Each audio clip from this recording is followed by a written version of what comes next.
Hello, you're welcome to my YouTube channel. My name is Dr. Abraham H. Gaga, and I'm here with another interesting topic for us to look into. I believe it will be revolutionary for you and change our worldview and perspective. I want to share about a metaphoric expression that Jesus used in the book of Matthew, chapter 9, and verse 37 and 38. But before that time, Jesus was going around teaching in villages and towns and healing the sick. Then he came to a point and said, "The harvest is plentiful, but the laborers are few." Now, then he turned to his disciples and said, "Pray that the Lord of the harvest will send out laborers into the field." This is interesting because if we are able to put it in a good perspective, it will help us to bring change to the body of Christ. First, we need to understand who are the harvest. Who are the harvest? The harvest are the people, unbelievers, who are ready to hear the gospel. And then where is the harvest field? The harvest field is the marketplace. And when we talk about the marketplace, we're looking at education, we're looking at business, we're looking at government. And some people have said it is generally the 7 mountains. But what we are saying is the university, primary schools, all of those are places where we find unbelievers. When we go to the government, civil servants, the legislatures, the presidency, all of those places are where we can find unbelievers. When we go into business, people who are into buying and selling, or transaction of any kind in order to make profit, that is where we have unbelievers. Now, the marketplace is actually the harvest field. And then believers in the marketplace are the laborers, because they are the ones to reach out and labor and bring the harvest in. But we also have another figure, and that is the Lord of the harvest. He said, pray to him so he can send more laborers. And so the Lord of the harvest is Jesus himself, is God himself, but this time he doesn't do it personally, but through the instrumentation of church leaders. So church leaders are there to equip believers when the church gathers and then send them into the harvest field.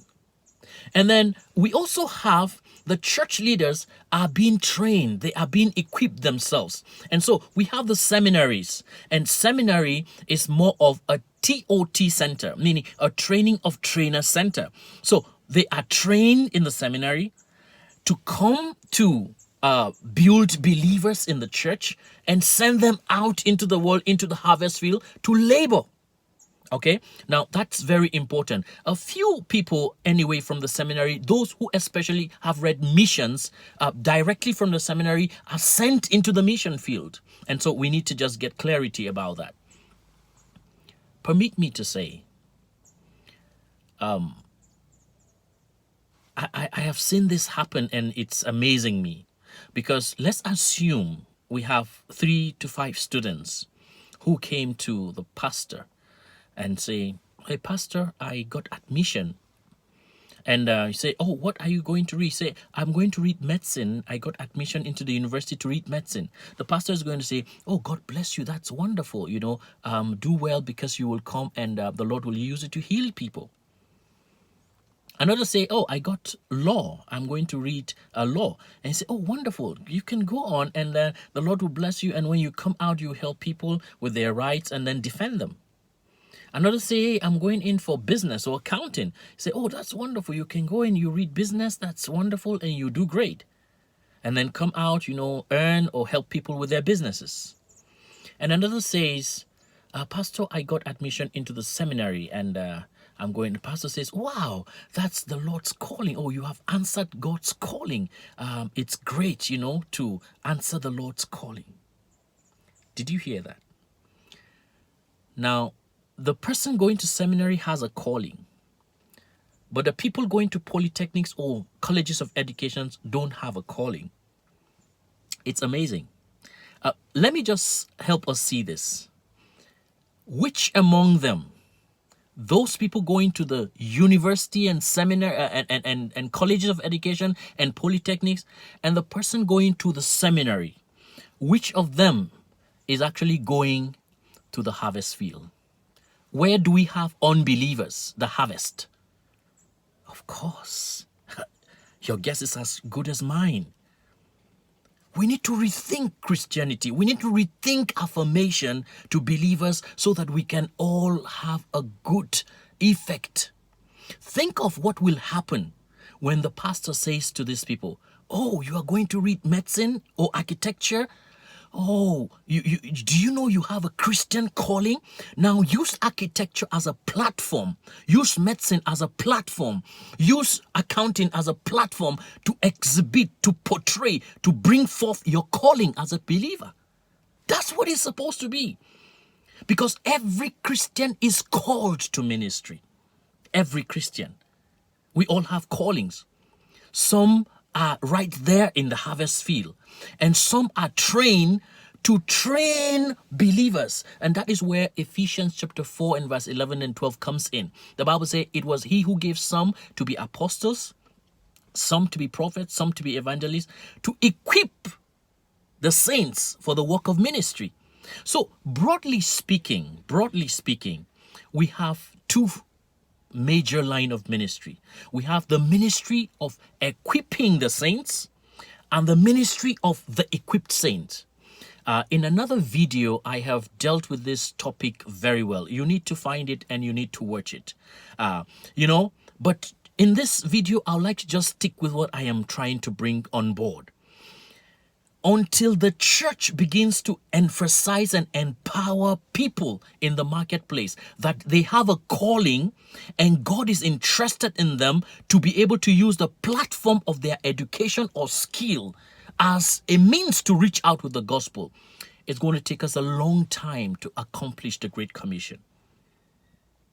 And so my challenge today is those who are in the ministry of equipping the saints. Are we equipping the saints? Because the Christian has 3 dimensions of life or stages in life that he or she must pass through in order to fulfill purpose. 1 is every Christian has his calling. 2, every Christian needs to be equipped for the calling. And 3, every Christian should be sent out to do the ministry. And so, at the church front, are we actually sending out laborers? And that is one question I would like to leave for church leaders who are in this sphere. Are you sending out equipped Christians into the marketplace? The civil servants that are sitting in your church, the carpenters that are sitting in your church, the teachers that are sitting in your church, the medical personnel in your church, do you affirm their calling so that they can go and bear fruit? And you who is out there, and you are a civil servant, you are a businessman, do you live out your calling in the marketplace? Do you shine for Christ? Because that is your field where you harvest souls for the Lord. And I pray that God will help us to rethink in this paradigm and connect with one another and encourage one another to do ministry. Please, if you're just watching this video for the first time or coming to this YouTube channel, subscribe. Press the subscribe button and the bell. And then like the video if it's something you like, and then share with as many people that you know will be blessed. I will come your way again with more videos. If you leave your comments, we're going to discuss. It will inform my next video. And thank you very much for watching. Do have a blessed day. Thank you.